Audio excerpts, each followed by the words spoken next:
Who named the state of Tennessee? To find this answer, we're heading to historic Rock Castle in Hendersonville, Tennessee, to find out the story behind the man who lived there. Located on Old Hickory Lake in Hendersonville, Rock Castle is a mixture of federal and Georgian-style architecture. Now on 18 acres, the house once sat on a 3,140-acre plantation. The man who lived at Rock Castle was Daniel Smith. He was a well-known land surveyor, a captain in the Revolutionary War, and a brigadier general. He chose this specific property after receiving a land grant from the state of North Carolina when he surveyed the territory. Thomas Veracek is the director at Rock Castle. They built a log cabin here on Drake's Creek, which is just here to my left, to your right. And like everybody else, it's the icon of the American frontier. Not many people realize the significance that Daniel Smith had in the history of the state of Tennessee. Daniel Smith is a very important part of the history of Tennessee. Without him, we would not have the name Tennessee. And while negotiating an Indian peace treaty with the Cherokee in a small town in East Tennessee called Tanase, he liked the name, put it on the first map, and he spelled it with an A in the middle. However, that sounded too Indian. And later on, the A was removed, an E put in, and today we have Tennessee. At Rock Castle, you can see the very first edition of the map that Daniel Smith drew of the Tennessee Territory. He played a very important role in that he negotiated treaties with the natives in this part of the country. Daniel married Sarah Ritchie before they moved to Tennessee. The family built Rock Castle, and another little-known fact is that it was the first stone house built in Tennessee. Made completely of limestone, this house began as a fortress. They had windows all the way around, which would enable them to defend themselves and their family. And for 14 years in this part of the country, this was Indian War. There were Indian wars going on at that time, for that amount of time, over this being the Indians' favorite hunting ground. We are now in the part of the house that was originally built, the very first part of the house built around 1785 as a blockhouse for defense against Indians. This is 2.5 stories high, which automatically gave you the high ground. And from here, you could see the approach of any Indians coming from any direction. Every tree was cut for 200 to 300 yards in all directions. So when you saw out these windows, you could see anybody approaching, and they had nothing to hide behind, and you were quite safe. And this provided sanctuary for the entire neighborhood. The house is actually a very interesting place. You get a real sense of the way the family lived in that day.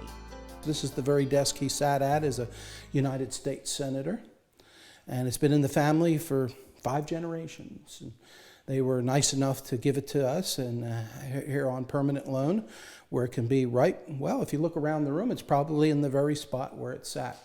We are now in the master bedroom of the house. It was also used as the room in which they would entertain very close and personal friends. Miss Sarah would have her lady friends in for teas, and so we've purchased ourselves a fine pre-Revolutionary War era tea table and put it right here under the windows. We have a reference from one of the Donaldson ladies who came here often for teas in her journal of actually having tea in this room. They had 2 children who both married into the prominent Donaldson family. The story of Daniel Smith's daughter's marriage is unusual. She was just about to be sent away to boarding school, and her father's saying that he would never change his mind about sending her to Philadelphia.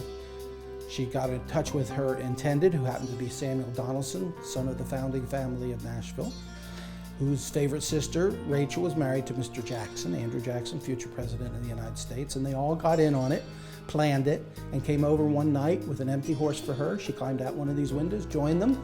They took her to the other side of the river, and he had a preacher paid for and waiting, Mr. Jackson, and they were married that night. This put strained relations between all involved. The general, whose pride had been hurt by all this being done behind his back, decided to disown his one and only daughter and never talk to anybody involved in the elopement. And this lasted for well over a year. And then the first grandson was born. As you walk the grounds, the land now has a body of water nearby, a change from earlier years. The smokehouse is out back as expected, and the bell still remains. Off in the distance, there's a family cemetery. You may recognize some of the last names of family members buried there. We have here at the Smith Family Cemetery 4 generations of the Smith family, most notably General Daniel Smith, the patriarchal head of the Smith clan.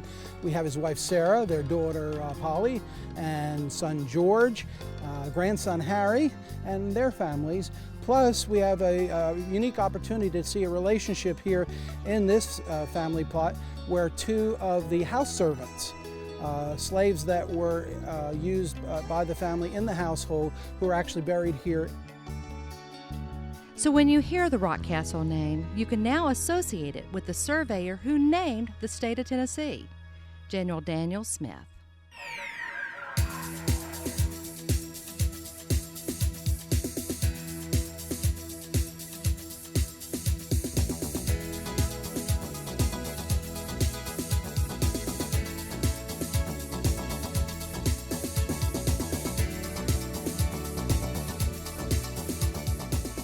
If you'd like to contribute to the preservation and operation of Rockcastle, you can make a contribution to the Friends of Rockcastle.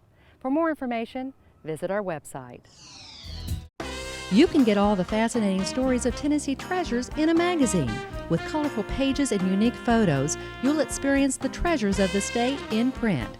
Packed with trivia and extra information, you'll discover the little-known facts about Tennessee's history, arts, entertainment, sports, general trivia, and geography.